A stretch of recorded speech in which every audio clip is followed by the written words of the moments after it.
Hello friends, आज हम सीखेंगे हिकअप का मतलब।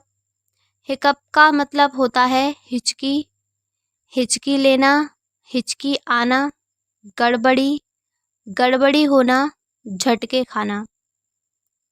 डिसकंटिन्यूटीज, गैप्स, इंटरप्शंस भी इसी की तरह इस्तेमाल होने वाले दूसरे शब्द हैं।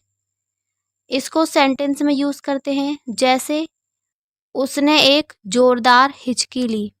She gave a loud hiccup. समय सारणी में थोड़ी गड़बड़ी थी। There was a slight hiccup in the timetable.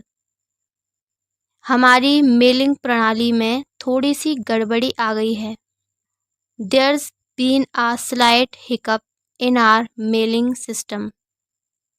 So I hope अब आपको इसका मतलब समझ में आ गया होगा। तो मिलते हैं अब नेक्स्ट वीडियो में इसी तरह एक और न्यू वर्ड के साथ। Thank you.